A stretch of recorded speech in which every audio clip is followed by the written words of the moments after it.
آپ لوگوں نے جو بات کی ہوپ دلایا گناہ کے حوالے سے, میں ایک اور سائڈ پہ ہوپ دلانا چاہتا ہوں ان لوگوں کو who are very troubled, worried, can't get married. بہت سے لوگ کہتے ہیں جی ہماری شادیاں نہیں ہو رہی, financial crisis, issues with fertility, health issues وغیرہ وغیرہ.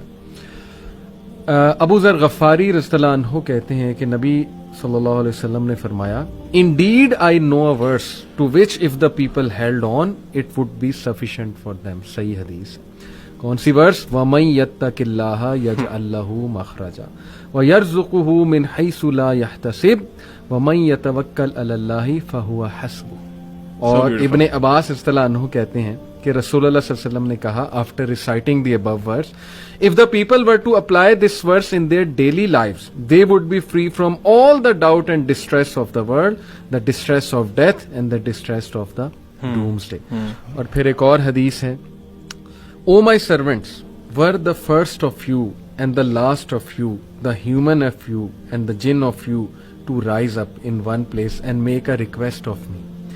And were I to give everyone what he requested, that would not decrease what I have any more than a needle decreases the sea if put into it. This is Allah subhanahu wa ta'ala.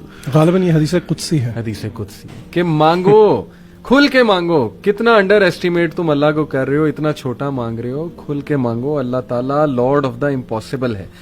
میں یہاں پر ایک واقعہ سنانا چاہتا ہوں دل کو نرم کرنے کے حوالے سے. اسی آیت سے ریلیٹڈ مجھے یاد آیا. ڈاکٹر ایشان کا واقعہ ہے اور مفتی مینک نے غالباً سنایا تھا, یا بہرحال واقعہ اوتھینٹک ہے, یوٹیوب پر بڑا مشہور یہ واقعہ ہے. ڈاکٹر ایشان ایک نیورو سرجن ہیں اور وہ فلائی کر رہے تھے غالباً سعودیہ سے کسی کنٹری میں, بہرحال کسی کنٹری سے دوسری کنٹری جا رہے تھے. راستے میں کہتے ہیں کہ بہت طوفان, ٹھنڈر, موسم بڑا خراب ہو گیا. جہاز ایک جگہ رک گیا, ایک ایئرپورٹ پہ بیچ میں. میں نے بڑی ریکویسٹ کی کہ یار مجھے پہنچنا ہے وہاں, میرا بڑا امپورٹنٹ کمٹمنٹ ہے, آپریشن ہے وغیرہ وغیرہ.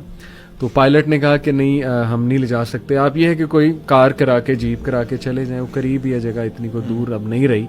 کہتے ٹھیک ہے. ہم نے گاڑی کرائی, گاڑی کرا کے ہم جا رہے ہیں تو طوفان مزید تیز ہو جاتا ہے اور ہم اتفاقاً ایک گھر کے سامنے رکتے ہیں. وہاں پہ میں نوک کرتا ہوں تو ایک بوڑھی اماں باہر نکلتی ہے, بڑی کائنڈ تھی. ہم نے اسے کہا جی ہمیں اندر آنے دیں, بارش بہت ہے, ہم ذرا تھوڑا دیر رک کے چلے جائیں گے. ہم نے اپنے آپ کو فریش کیا. دیکھتے کیا ہیں کہ ایک بچہ زمین پر لیٹا ہوا ہے گدے پر, اور وہ بوڑھی اماں بار بار اس کے سر کو دبا رہی ہے اور بڑا پریشان ہے اس کے بارے میں.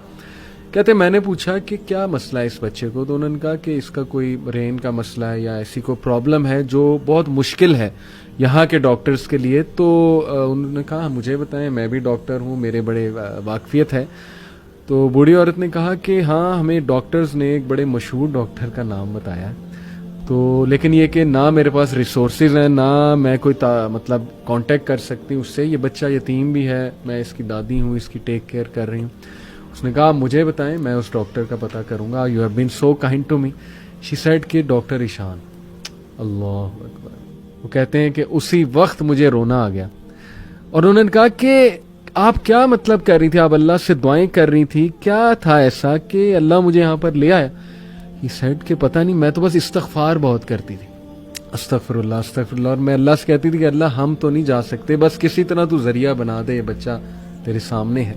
تو حدیث ہے نا کہ جو استغفار بہت کرتا ہے اللہ اس کے لیے ایسے ایسے راستے بناتا ہے کہ وہ بندہ سوچ میں نہیں سکتا. تو اللہ کی فوج کو انڈر ایسٹیمیٹ نہ کریں. اللہ کی فوج میں پھر کیا کیا چیزیں ہیں یہ آپ سوچ میں نہیں سکتے. اللہ نے کس طرح انہیں وہاں لانا ہے, کیسے لانا ہے, کیسے آپ کی مدد کرنی ہے. وہی وَمَن يَتَّقِ اللَّهَ يَجْعَل لَّهُ مَخْرَجًا. تو میری گزارش ہے لوگوں سے وہ مایوس نہ ہوں, اللہ سے مانگتے رہیں, اللہ کو پہچانیں, اور اللہ کو پہچانیں. اور یہ بات یاد رکھیں کہ دنیا کی زندگی الٹیمیٹلی اصل زندگی تو ہے نہیں. یہاں جو مل جائے اس پہ الحمدللہ گریٹفل, جو نہ ملے وہ اللہ سے ہی مدد مانگیں کہ اللہ مجھے تقویت دے, اے اللہ مجھے پرسپیکٹو دے, اے اللہ مجھے وزڈم دے, سکت دے, اور امید جاری رکھیں. نا امید کبھی نہ ہو. یقین کریں ایسی ایسی سٹوریز ہیں میرے پاس, ابھی ٹائم اجازت نہیں دیتا. جب میں نے تھوڑی سی ریسرچ کی, جو کپلز مایوس تھے اولاد کے حوالے سے, کس طرح اللہ نے انہیں اولاد دی ہے, وہ ایسی سٹوریز ہیں کہ آپ کے رونگٹے کھڑے ہو جائیں گے کہ امپاسبل سچویشن تھی, کس طرح انتظام اللہ نے کیا, کیسے وہ معاملہ پیش آیا. بس وہ اللہ کے کرنے ہیں.